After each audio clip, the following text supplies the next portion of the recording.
Assalamualaikum warahmatullahi wabarakatuh. Selamat pagi anak-anak. Bertemu lagi dengan Bu Habibah dalam pelajaran IPA kelas 7. Hari ini kita akan belajar mengenai klasifikasi materi dan perubahannya. Segala sesuatu yang ada di sekitar kita terdiri atas benda-benda. Tuhan menciptakan alam semesta ini dengan sempurna, seperti air, udara, hutan, batuan, dan berbagai macam mineral. Oleh karena itu, kalian wajib selalu bersyukur kepada Tuhan yang telah menciptakan kalian sebagai makhluk yang paling sempurna. Perhatikan air yang biasa diminum, udara yang dihirup setiap saat, atau uang logam yang digunakan sebagai uang jajan kalian. Kira-kira tersusun dari apakah benda-benda tersebut? Untuk lebih memahaminya, simaklah materi berikut ini. Fokus pelajaran kita hari ini yaitu mengenai klasifikasi materi dan juga unsur, senyawa, serta campuran. Materi pengertiannya adalah sesuatu yang mempunyai massa dan dapat menempati ruang. Benda berdasarkan wujudnya dikelompokkan menjadi benda padat, benda cair, dan juga benda gas. Perubahan wujud benda ada 5, mencair, membeku, menguap, mengembun, dan juga menggiling. Di sini perbedaan sifat zat ada 3, zat padat, zat cair, dan juga zat gas. Ciri zat padat mempunyai bentuk dan volume tertentu. Kemudian jarak antar partikel zat padat sangat rapat. Nah, di sini ada gambar partikel zat padat, bentuknya itu sangat rapat, hampir tidak ada jarak. Kemudian partikel-partikel zat padat tidak dapat bergerak bebas. Ini ya. Contoh zat padat yaitu kayu. Yang kedua ada zat cair. Cirinya yaitu mempunyai volume tertentu, tetapi tidak mempunyai bentuk yang tetap, bergantung pada media yang digunakan. Jadi misalkan kalau ada air kita masukkan ke dalam suatu wadah, misalkan gelas, maka air tersebut bentuknya akan mengikuti wadah tersebut atau berbentuk seperti gelas. Kemudian jarak antar partikel zat cair lebih renggang. Jadi di sini gambarnya untuk zat cair lebih renggang daripada zat padat. Partikel-partikel zat cair dapat bergerak bebas, namun terbatas. Zat yang ketiga yaitu zat gas. Cirinya yaitu tidak mempunyai volume dan bentuk tertentu. Kemudian jarak antar partikel gas sangat renggang. Jadi jika kita bandingkan jarak antar partikel antara ketiga zat ini, yang paling renggang adalah zat gas, sehingga partikel-partikel gas dapat bergerak sangat bebas. Contohnya di sini gas yang terdapat di dalam balon tidak dapat kita lihat, tetapi bisa kita rasakan dan juga dapat kita lihat di dalam suatu wadah tertentu. Kemudian materi berikutnya tentang perubahan wujud zat. Di sini ada panah-panah, ada yang berwarna merah dan juga ada yang berwarna abu-abu. Di sini yang berwarna merah artinya dia memerlukan kalor atau mengalami proses pemanasan. Sedangkan yang berwarna abu-abu dia melepaskan kalor atau mengalami proses pendinginan. Contohnya di sini ada zat gas yang berubah menjadi cair atau mengembun, berubah menjadi air. Kemudian di sini zat cair akan membeku, berubah menjadi padat. Misalkan di sini juga saya contohkan ada air, ketika mengalami proses pendinginan dia akan membeku, berubah menjadi es batu. Begitu juga sebaliknya, es batu yang awalnya padat, jika dilakukan proses pemanasan atau dia diberi kalor, dia akan mencair menjadi air. Kemudian di sini ada peta konsep tentang materi, yaitu materi dibagi menjadi zat tunggal dan juga ada campuran. Zat tunggal sendiri itu adalah materi yang mempunyai komposisi yang tetap, terdiri atau dibagi menjadi unsur dan juga senyawa. Sedangkan campuran dibagi menjadi campuran heterogen dan juga homogen. Pertama yaitu unsur. Unsur adalah zat tunggal yang tidak dapat diuraikan menjadi zat-zat lain yang lebih sederhana. melalui reaksi kimia biasa. Bagian terkecil dari unsur disebut dengan atom. Unsur dibedakan menjadi dua macam, yaitu unsur tunggal dan molekul unsur. Yang pertama unsur tunggal, contohnya ini terdiri dari satu unsur saja, yaitu argentum atau Ag, aluminium atau Al, dan aurum atau Au. Molekul unsur yaitu contohnya gas hidrogen atau H2, terdiri dari dua unsur yang sama, yaitu H2 atau 2H, 2 hidrogen, dan juga 2 Cl atau 2 klorin. Ada 2 iodin, 2 nitrogen, dan 2 oksigen. Nah, ini penulisan tentang lambang unsur. Penulisan lambang unsur dikemukakan oleh John Jacob Berzelius. Aturan penulisan lambang unsur adalah sebagai berikut. Yang pertama, menggunakan satu huruf kapital. Contohnya nitrogen ditulis dengan N besar dan C atau karbon. Yang kedua, menggunakan dua huruf. Huruf pertama ditulis dengan huruf kapital dan huruf kedua ditulis dengan huruf kecil. Contohnya ada cuprum ditulis dengan C besar dan U kecil. Dan juga ada natrium ditulis dengan N besar dan A kecil. Yang ketiga, menggunakan dua huruf juga, tapi ada huruf keduanya yaitu huruf khas. Jadi misalkan di sini ada magnesium, tidak ditulis Ma langsung, tetapi Mg, G kecil. Sedangkan zinkum di sini ditulis dengan Zn, bukan Zi. Diperhatikan ya. Menggunakan tiga huruf, kemudian huruf pertama ditulis dengan huruf kapital, huruf kedua dan ketiga ditulis dengan huruf kecil. Contohnya di sini ada unun trium ditulis dengan uut dan juga unun septium ditulis dengan uus. Nah, contohnya di sini ada misalkan ferrum, nama Indonesianya yaitu besi. Jadi di sini menggunakan nama Latin ya dasarnya. Misalkan besi, kalau kita kenal besi, itu nama Latinnya adalah ferrum, lambangnya adalah Fe. Kemudian ada timbal. Nah, nama Latinnya plumbum. Oleh karena itu lambangnya Pb. Nah, di sini tadi nama-nama tadi yang sudah saya jelaskan itu tidak sembarangan memberi namanya, tapi harus berdasarkan pada tabel sistem periodik unsur. Nah, yang menemukan ini adalah para ahli kimia yang tergabung dalam ahli kimia internasional. Jadi tidak sembarangan. Di sini ada tabel sistem periodik unsur yang disusun sedemikian rupa yang tulisan atau angka di atas menunjukkan golongan. Nah, di sini ada tulisan 1A, 2A, kemudian 3A, 4A, 5A, 6A, 7A sampai 8A. Jadi di sini untuk golongan pada periodik unsur terdiri dari golongan 1A sampai 8A yang paling pokok. Kemudian untuk unsur-unsur yang dibaca dari baris ke kiri ke kanan, kalau tadi yang golongan itu dari atas ke bawah, sedangkan kalau kita baca dari kiri ke kanan itu disebut dengan unsur satu periode. Jadi misalkan di sini ada tulisan 1, 2, 3, 4, ini menunjukkan periode. Jadi misalkan unsur periode 1 anggotanya adalah H atau hidrogen dan juga He, helium. Ada dua anggotanya. Jadi lurusnya yang ke kanan ini adalah satu periode.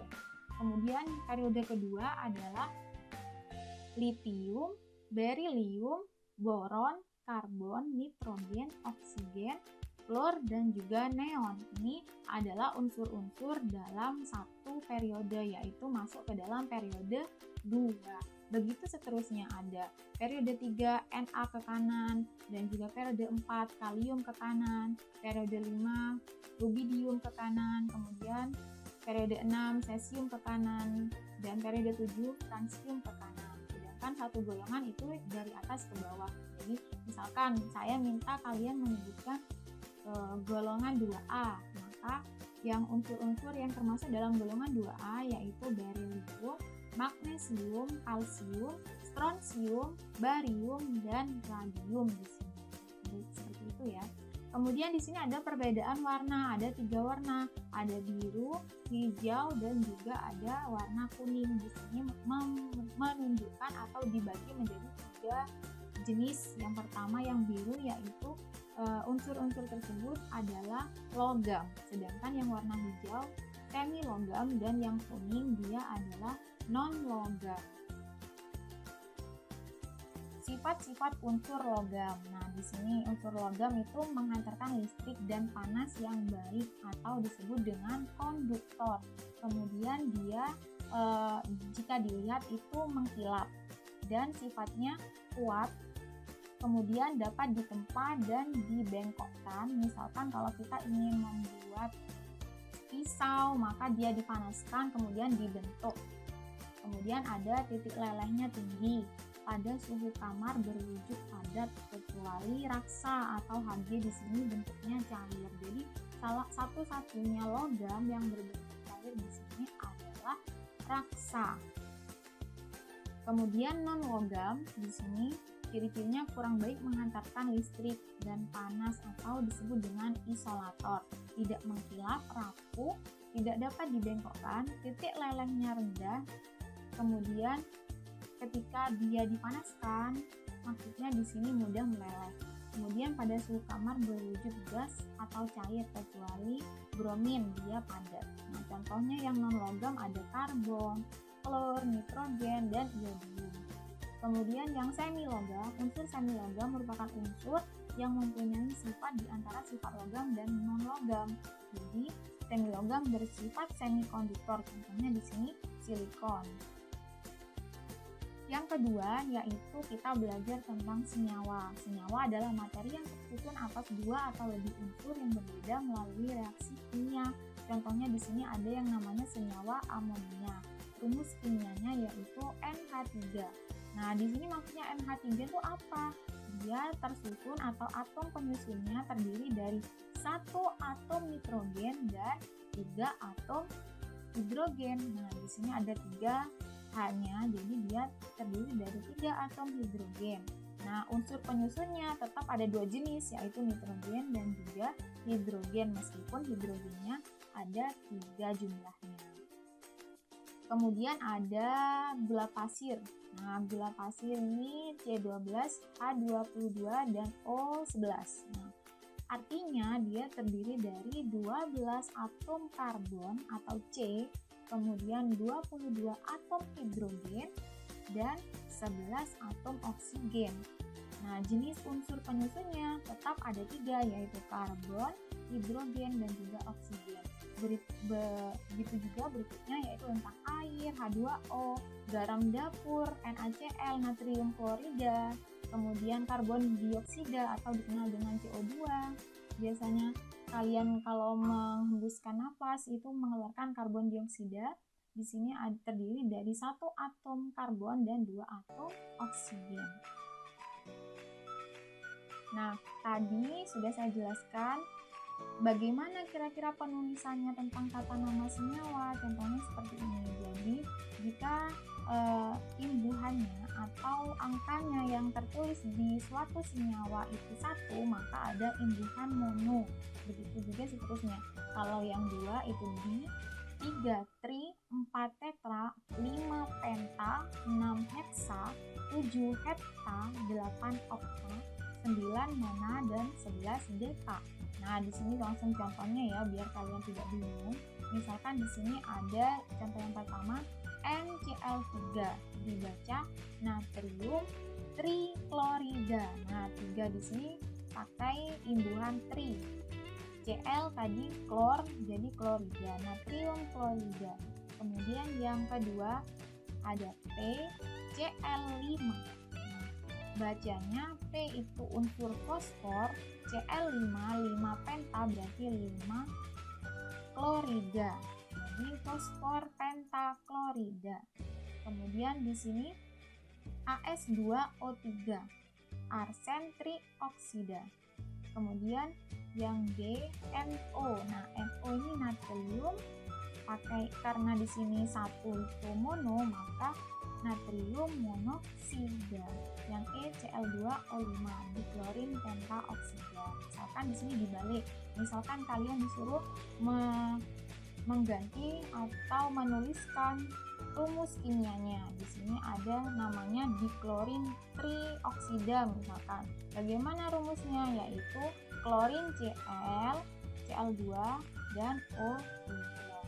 Nah, ini klorin, kemudian oksigen, heksa, sulfur ini didasarkan pada tadi tabel periodik unsur. Jadi di sini harus kalian baca atau bisa kalian download di internet.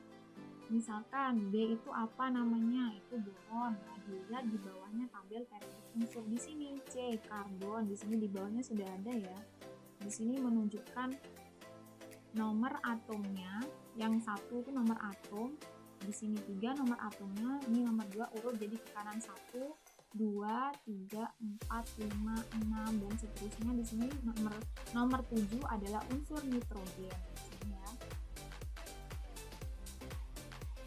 Kemudian sifat-sifat senyawanya, yang pertama terbentuk dari 2 atau lebih unsur yang berbeda melalui reaksi kimia. Yang kedua memiliki sifat yang berbeda dengan unsur-unsur penyusunnya. Yang ketiga dapat diuraikan menjadi unsur-unsurnya melalui reaksi kimia. Yang keempat unsur-unsur penyusunnya memiliki perbandingan yang tetap. Nah, ini yang perlu digarisbawahi. Tetap, jadi perbandingannya tetap. Dan pembentukannya memerlukan atau melepaskan energi. Nah, senyawa dibagi menjadi senyawa organik dan juga senyawa anorganik. Senyawa organik ini senyawa yang mengandung unsur karbon kecuali karbida, karbona, dan oksida karbon. Di sini ada contohnya asam cuka atau asam asetat. Nah, rumus kimianya yaitu CH3 COOH dan gula pasir. Di sini C12 H22O11. Sedangkan senyawa anorganik yaitu senyawa yang tidak mengandung unsur karbon. Jadi tidak ada C-nya, tidak ada karbonnya. Contohnya di sini ada garam dapur atau garam meja. Nama rumus kimianya yaitu NaCl atau dibaca natrium klorida. Kemudian ada SiO2 atau silikat oksida. Di sini disebut dengan pasir. Materi yang ketiga yaitu tentang campuran. Campuran adalah materi yang tersusun atas 2 zat atau lebih tetapi masih mempunyai sifat zat penyusunnya. Ciri-ciri campuran adalah yang pertama, tersusun atas 2 zat atau lebih. Yang kedua, memiliki sifat seperti zat penyusunnya. Yang ketiga, tidak memiliki komposisi tetap. Nah, di sini ya bedanya, kalau yang campuran dia komposisinya tetap, sedangkan kalau campuran komposisinya tidak tetap. Kemudian zat penyusunnya dapat dipisahkan secara fisika atau secara manual. Nah, berdasarkan sifat zat penyusunnya, campuran dibedakan menjadi 3, yaitu campuran antara zat gas dan zat gas. Kemudian yang kedua, campuran yang terdiri dari zat padat dan zat cair. Dan yang ketiga yaitu campuran yang terdiri dari zat padat dan zat cair. Nah, di sini kalau zat gas maka dia tetap akan berbentuk gas ya seperti biasa. Kemudian kalau zat padat dan zat padat maka dia tetap bentuknya zat padat. Nah, kalau yang ini khusus zat padat dan zat cair kita akan bahas. Kemudian ini campuran antara zat padat dan zat cair. Yang pertama yaitu campuran homogen. Ada disebut dengan campuran homogen yaitu tersusun atas zat padat yang berfungsi sebagai zat terlarut dan zat cair yang berfungsi sebagai zat pelarut. Zat terlarut disebut dengan solut, sedangkan zat pelarut disebut dengan solvent. Bening warnanya dan tembus cahaya. Tidak ada endapan saat didiamkan. Zat penyusunnya tercampur sempurna. Nah, itu contoh dari campuran homogen. Jadi di sini campuran homogen disebut juga dengan larutan. Misalkan kalau kita menambahkan gula atau gula pasir, gula batu ke dalam sebuah wadah yang berisi air, jika kita aduk atau dilarutkan, maka dia akan menjadi satu partikel larutan yang tidak dapat dibedakan. Jadi antara pelarut dan zat terlarutnya sudah bersatu. Jadi dia disebut dengan larutan atau disebut dengan campuran homogen. Kemudian campuran yang kedua ada yang namanya campuran heterogen. Cirinya yaitu partikel-partikelnya bercampur memiliki perbedaan massa jenis yang besar. Kemudian warnanya keruh dan tidak tembus cahaya. Yang ketiga, terdapat endapan saat didiamkan. Percampurannya tidak merata. Nah, ini bedanya ya. Kalau yang campuran homogen, campurannya dia larut merata sempurna. Kalau yang ini tidak merata. Nah, di campuran heterogen ini dibagi menjadi dua, yaitu suspensi dan juga ada koloid. Nah, suspensi ini ukuran partikelnya agak besar, nah lebih dari 100 nanometer di sini. Contohnya jika kita masukkan pasir ke dalam air. Di sini ya. Kemudian yang kedua yaitu koloid, ukuran partikelnya lebih kecil. Nah, yaitu antara 1 sampai 100 nanometer. Contohnya susu, darah, dan asap. Jadi di dalamnya itu banyak campuran yang kecil-kecil jika kita menggunakan mikroskop. Kita lihat menggunakan mikroskop. Contohnya di sini yaitu ada minyak yang kita masukkan ke dalam air, maka minyak tersebut tidak akan menyatu. Contohnya juga ada kopi, misalkan kalian membuat kopi, dimasukkan gula, dimasukkan bubuk kopi. Nah, kalau gulanya larut tidak dapat kita lihat lagi, sedangkan kalau kopinya, bubuk kopinya jika kita endapkan atau didiamkan beberapa saat, dia muncul suatu endapan, bubuk kopinya masih tetap tidak larut di dalam air. Itu disebut dengan campuran heterogen. Jadi bubuk kopinya tidak larut, sedangkan gulanya adalah campuran homogen. Nah, di sini perlu saya ingatkan kembali kalau yang molekul itu adalah gabungan dari atom-atom, sedangkan molekul unsur yaitu atom-atomnya sejenis, misalkan terdiri dari 2 hidrogen, 2 oksigen, dan 2 nitrogen. Sedangkan di sini molekul senyawa yaitu atom-atomnya berbeda jenis, tersusun dari atom yang berbeda jenis. Contohnya ada 2 unsur yang berbeda, yaitu ada unsur natrium dan unsur klorin. Natrium bergabung atau membentuk senyawa yang disebut dengan natrium klorida atau garam. Kemudian di sini ada H2O. Nah, terdiri dari 2 unsur hidrogen dan 1 unsur oksigen. Di sini H2O ini adalah air. Sedangkan atom pengertiannya adalah partikel terkecil penyusun dari unsur. Molekul itu sendiri adalah partikel terkecil penyusun senyawa. Jadi ini ya pengertian-pengertian pentingnya. Di sini ada tabel perbedaan sifat unsur, senyawa, dan juga campuran. Ada unsur itu tadi zat tunggal, senyawa juga zat tunggal. Unsur tidak dapat diuraikan, sedangkan senyawa dapat diuraikan. Campuran juga dapat diuraikan.